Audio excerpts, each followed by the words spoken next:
கிறிஸ்துவுக்குள் மிகவும் பிரியமானவர்களே, தேவனுடைய பிரசன்னத்திலிருந்து சிங்கப்பூர் ஏலிம் ரிவைவல் மினிஸ்ட்ரி சார்பிலே நானும் பாஸ்டர் ஷீலா அவர்களும் பாஸ்டர் கிறிஸ்டி அவர்களும் அன்போடு கூட இந்த செய்திக்குள்ளாக வாழ்த்தி வரவேற்கிறோம்.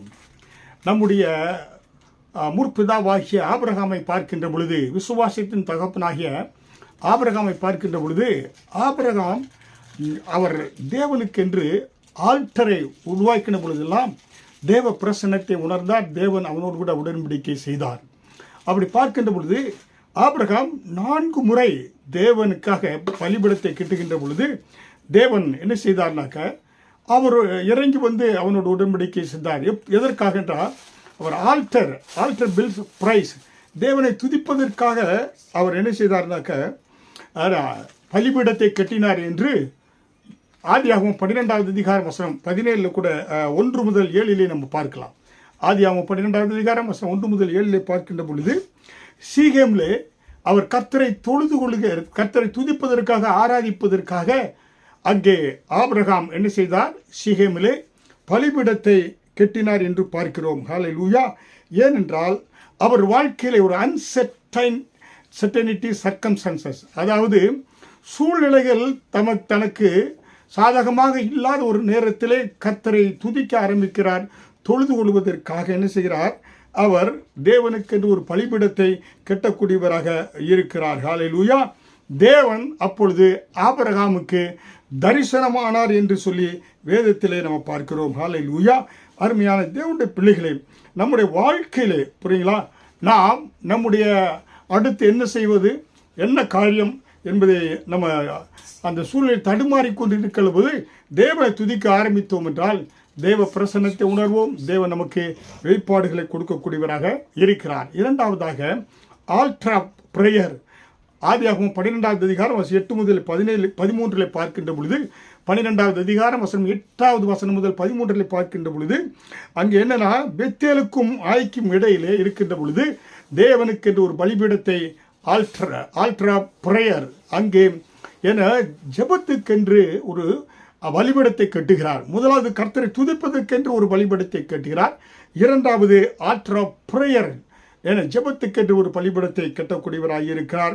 அப்பொழுது ஆண்டவர் என்ன செய்தார்னாக்க, ஆனால் தேவன் ஆபிரகாமுக்கு தரிசனம் ஆனார் என்று நாம் பார்க்கிறோம். ஹல்லேலூயா.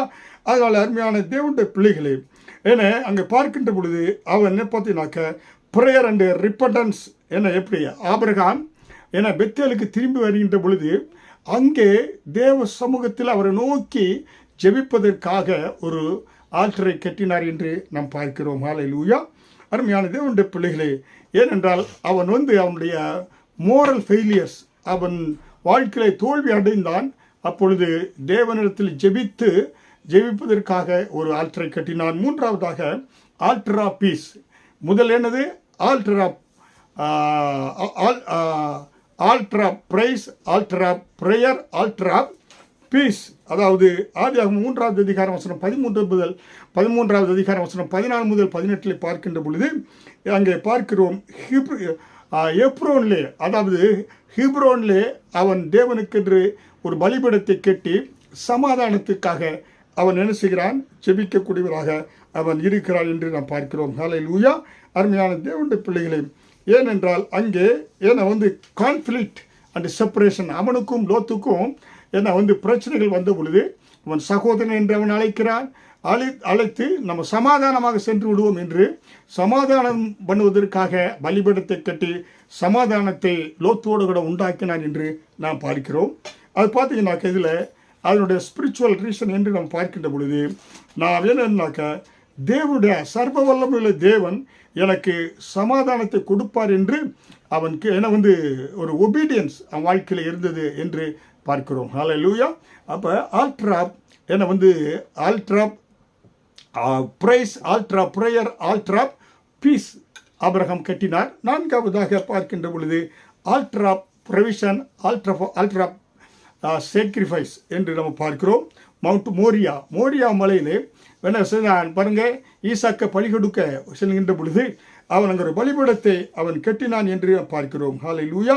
அதனுடைய பார்த்தீங்கன்னாக்க ஒரு சேக்ரிஃபைஸ், கர்த்தரை எல்லாவற்றையும் பார்த்து கொள்வார். ஜெகோவா ஜெயரா. தேவனே எல்லாவற்றையும் புரவைடர், அவரை சார்ந்து தேவன் எல்லாவற்றையும் பார்த்து கொள்வார், எல்லாவற்றையும் அவர் சந்திப்பார் என்பதற்காக ஒரு ஆல்டரை அவன் கட்டுகிறான் என்று நாம் பார்க்கிறோம். அல்லேலூயா. அதனாலே நம்ம பார்க்கின்ற பொழுது ஒர்ஷிப் அண்டு ஒபீடியன்ஸ், தேவனுக்காக தேவனை துதித்து தேவனுக்கு கீழ்ப்படிந்து அவன் அங்கே பலிபீடத்தை கட்டுகிறான். எதற்காக? தேவனை துதிப்பதற்காக. Altar of praise, altar of prayer, altar of peace, altar of provision. நம்முடைய பலிபீடம் எப்படியாக இருக்கிறது? அருமையான தேவனுடைய பிள்ளைகளே, நம்முடைய பலிபீடம் தேவனை துதிப்பதற்காக, தேவனை ஆராதிப்பதற்காக, நம்முடைய தேவனிடத்தில் மன்றாடி ஜெபிப்பதற்காக, தேவனிடத்தில் நம்ம ஒரு தெய்வீக சமாதானத்தை பெற்றுக் கொள்வதற்காக, தேவனே என்னுடைய எல்லாவற்றிற்கும் புரவைடர், அவரே யெகோவா ஜெயரா, எல்லாவற்றையும் பார்த்து கொள்வார், நான் கலங்க தேவையில்லை என்று நம்முடைய பலிபீடம் அப்படி சொல்ல இருக்க வேண்டும். பலிபீடத்தை கட்ட வேண்டும், தேவனை துதிக்க வேண்டும். ஆபிரகாம் அப்படியாக தேவனிடத்தில் ஆசீர்வாதங்களை பெற்றுக்கொண்டார். சற்று சிந்தியுங்கள், யோசியுங்கள். நீங்கள் கேட்ட வார்த்தையின்படியாக வாழ ஆண்டவருக்கு ஒப்புக் கொடுங்க. கர்த்தர் உங்களை ஆசீர்வதிப்பார். ஆமேன்.